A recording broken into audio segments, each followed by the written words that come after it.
We back with Jimmy Highroller. This play deserves an award. What is he talking about? What play? Rookie of the Year. Most Improved Player. Okay. Sixth Man of the Year. Okay. Defensive Player of the Who's Year. this man right Rookie here? of the Year. Most Improved Player. Sixth Man He's more excited than Brogdon. Like he won it. of the Year. He Defensive had a bet Player on of him or the something. Year. The Most Valuable Player. The Best Shooter of the Year. That's not a real NBA award, but it would be cool if it was. In fact, if there was an end-of-season award for the Sharpshooter of the NBA's year. best shooter, who That's would a be good- the yeah, winner that's this good. season?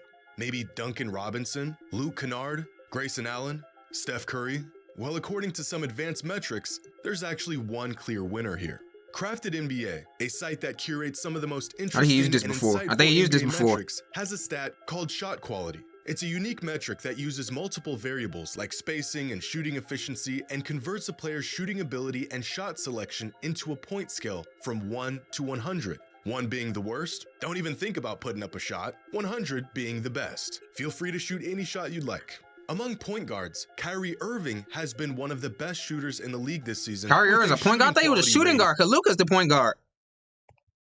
I guess he got 2 point guards on the court. rating of 86.7. Among shooting guards, Sam Merrill of the Cavaliers has been the best shooter with a rating of 89.5. Duncan Robinson has been the best Duncan shooter Robinson at is a power small forward. Sam Hauser has the highest score of any power forward this season. And among centers, it is Karl Anthony Towns who has been the best shooter with a shot quality rating of 80.1. Now, a rating of 100 is virtually unattainable. This means you're like a perfect shooter, and that's not even possible.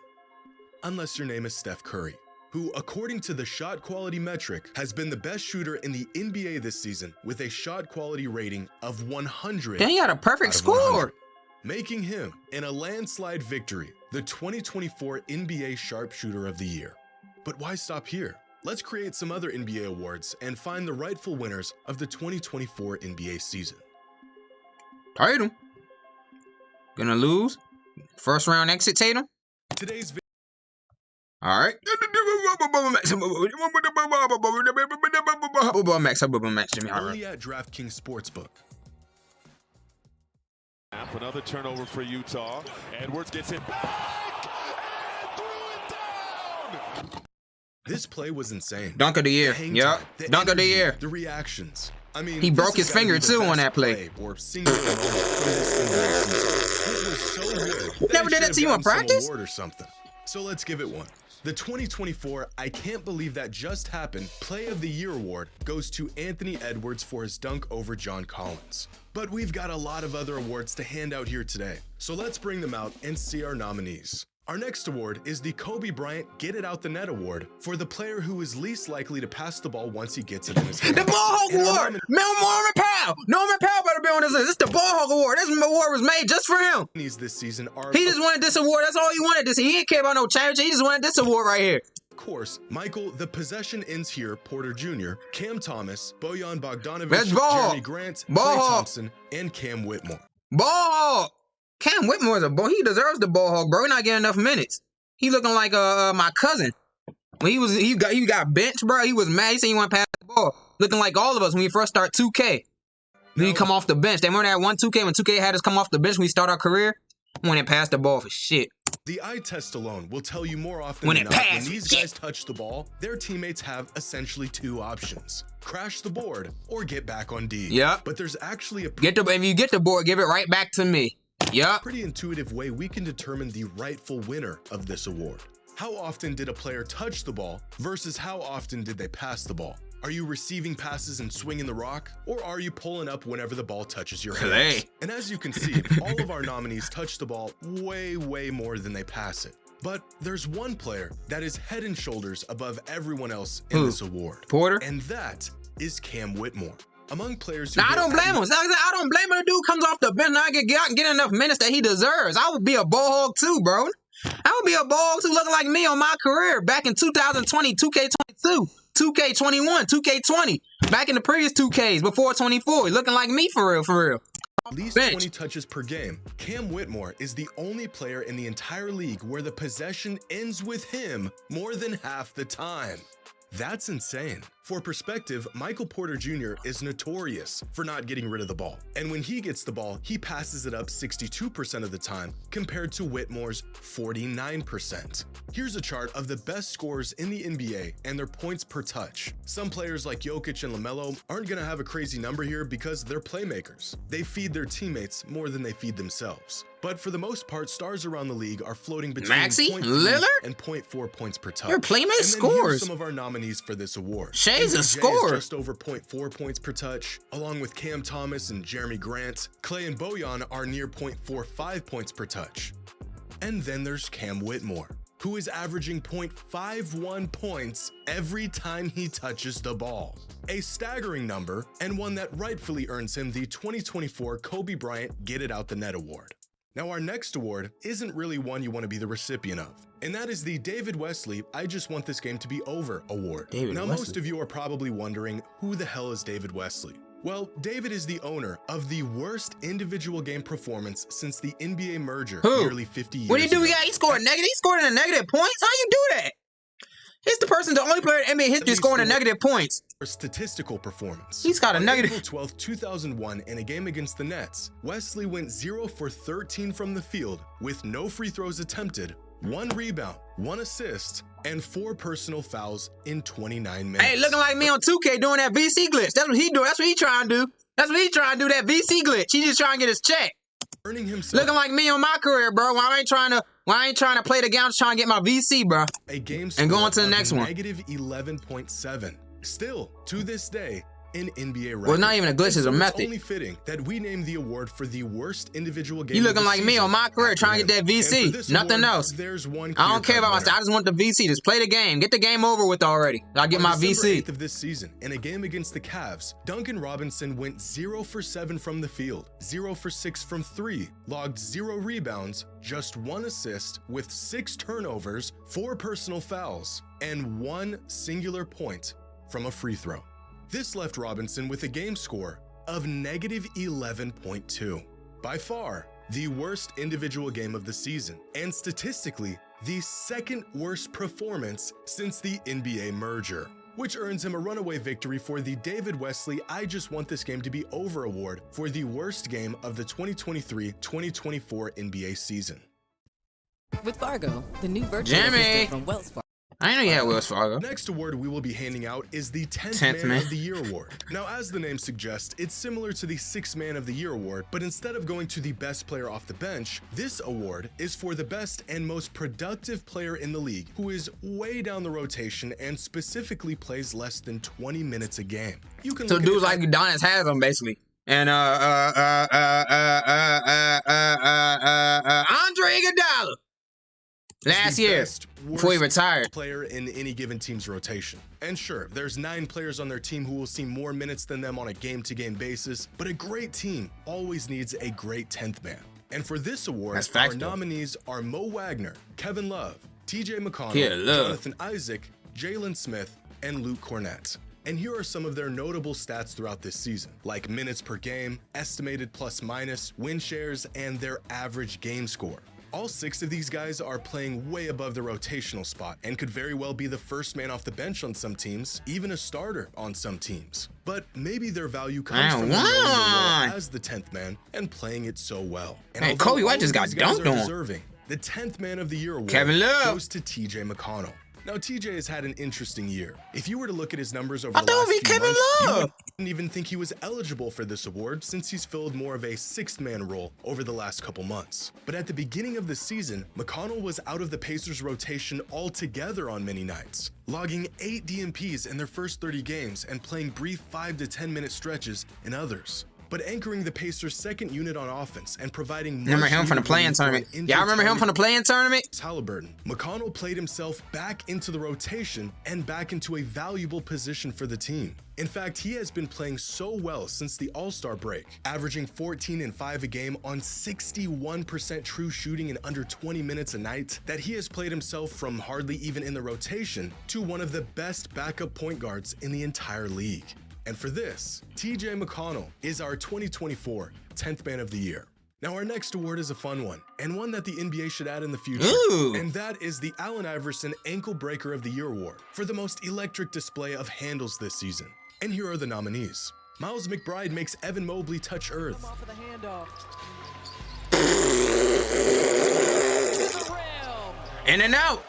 Got him with the in and out. Dylan Brooks a map. And this core group, as I mentioned earlier, 12 seasons together. Ooh. They've been together forever. Ew. Brooks not once but twice. And then he makes another one. Chef Curry with the pot, boy. Goodness. Okay. Halliburton drops the Hallibacon.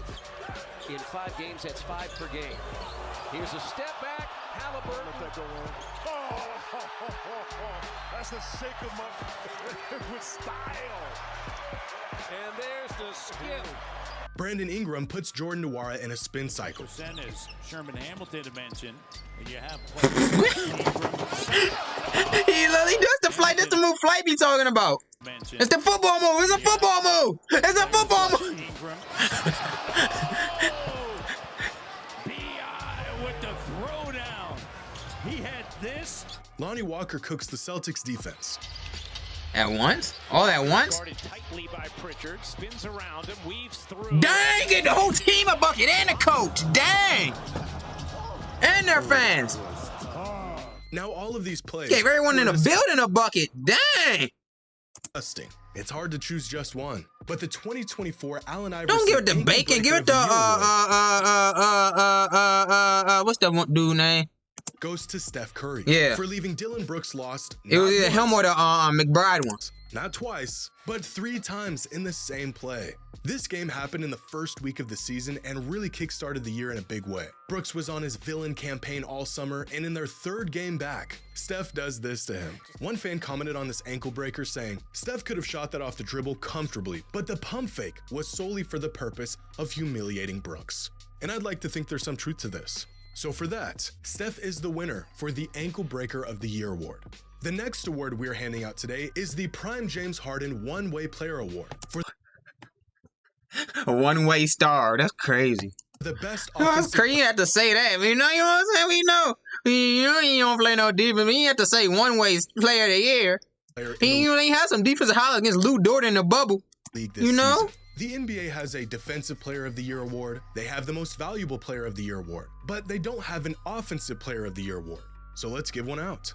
But there's a bit of a twist to this award, because it's not for just the best offensive player in the league this season, it is specifically for the player who had the largest gap between their offensive excellence and their defensive liability. Going against everything we've been taught, this trophy will be the award for the player who loves Dame to play can dunk. offense, but can't play defense worth a lick. And our nominees for this award are Tyrese Halliburton, Halliburton. Steph Curry, Curry. Trae Young, Jalen Uh-oh. Brunson, Tyrese Maxey, Uh-oh. and Damian Lillard. Uh-oh. Now, It's gonna be Dame, ain't it? It's Dame, ain't it? Or it's Halliburton. Oh no, it's not Halliburton. It's probably Dame. Intuitively, I think we can all have a good idea of who should win this award. But statistically, there's a really comprehensive way we can go about determining the winner here. Yeah. And that's by using crafted NBA's offensive plus Halliburton. minus I mean, it's and Lillard defensive plus or minus Halliburton. metrics. These two metrics using crafted Look. I'm telling you right now, teams gonna go at these two in the playoffs. The Celtics went at him last year in the playoffs. Then if he made, they would have went at him. Then Lillard, he gonna go at him. Halliburton's gonna hunt him out every time. statistically, And Brunson after he plays defense. a really comprehensive Well, that way gives we an can effort go to. about determining the winner here. And that's by using crafted NBA's offensive plus minus and defensive plus minus metrics. These two metrics factor in a ton of different variables like shot quality, turnover rate, offensive load, and creation on offense, and also things like forced turnovers, deflections, fouls committed, and defensive versatility on defense. They then take these numbers, rate every player based on these categories amongst every other player in the league to find their overall league percentile. This season, here's a player who has a crafted offensive plus minus in the 97th percentile. So he's really good He's on a 97 offense. And overall? he has a crafted defense plus minus in the 25th. He has a 25 overall. Remember back in 2K, they had your overall for offense and defense. Then they added up together or found the average, and that's your overall for your whole game. They said offense 97, really defense good. 25, overall 60. on offense. And he has a crafted defense plus minus in the 25th percentile. So he's considerably bad on defense. Any guesses on who this player is? Dang. It's Damian Lillard. And the gap between his Yeah. offense and defense isn't nearly as big as some other players. This is Jalen Brunson with a 99 on offense and an abysmal 14 on defense. Dang. Still, not nearly the worst. Here's Halliburton, Tyrese Maxey, Curry. I mean, Halliburton, you 6'5", you better play a little bit of defense. You 6'5", you a 6'5" point guard, buddy boy. You gotta play some defense. 2024 James Harden One-Way Player of the Year award winner, Trae Young, who is in the 96th percentile on offense and is in the 0th percentile on defense, making him one of the best offensive players in the NBA and literally the worst defensive player in the NBA. Oh, so who is it then? It's Dame, right? On James Harden One-Way Player of the Year award winner, Trae Young. Oh, I thought it was Dame. Who is in the 96th Why you doing it to me? Why you put his name first? I thought he won. That man is 6 feet, 0.5. He's 6 feet and a half. That man, 6 feet and a half. Halliburton 6'4", 0.75. See the real heights. He got the real heights up here. Dame is 6'1", 0.75. So Halliburton and Lillard are the same height. On offense and is in the 0th percentile on defense, making him one of the best offensive players in the NBA and literally the worst defensive player in the NBA. A gap this big is truly remarkable. For perspective, Luka Doncic isn't much of a defender even on his best day, and his offensive to defensive gap is just 42%. Trae Young is an anomaly, and for this, he shall be rewarded. Now, One-Way Player of the Year, Trae Young. Here today, and this is a real special one.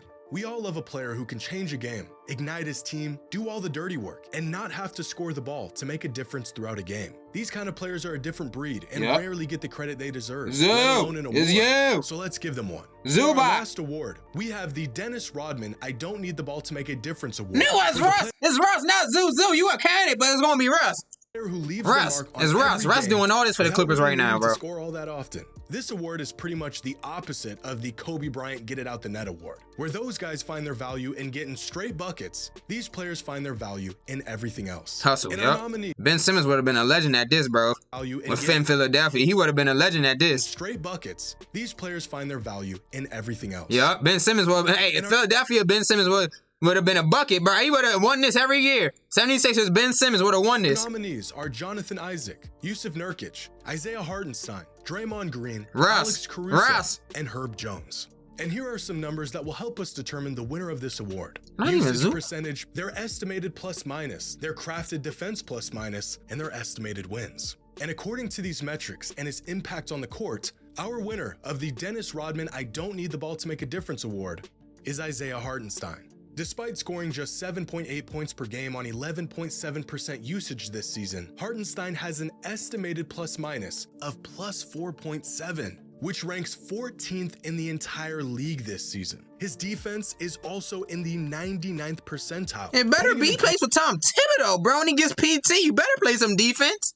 Company with some of the most effective defensive players in the league, and his near 8 points a game are coming off of exclusively cuts and rolling to the basket. So even when he scores, he's still filling his role as an absolute workhorse. An underrated passer, plays really well off the ball on both offense and defense, high energy, high motor. The dude is never afraid to go up and contest against anyone coming down the lane, and he has been the anchor to one of the better defensive units in the league this season. And for that, Isaiah is our 2024 Dennis Rodman I Don't Need the Ball to Make a Difference award winner.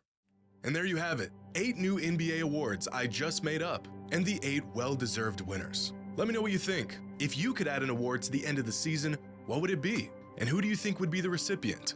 Let me know your thoughts in the comments below. And as The always, sacrifice of the year, Russell until next Westbrook. time. That's the Bill Walton trophy right there. Sacrifice.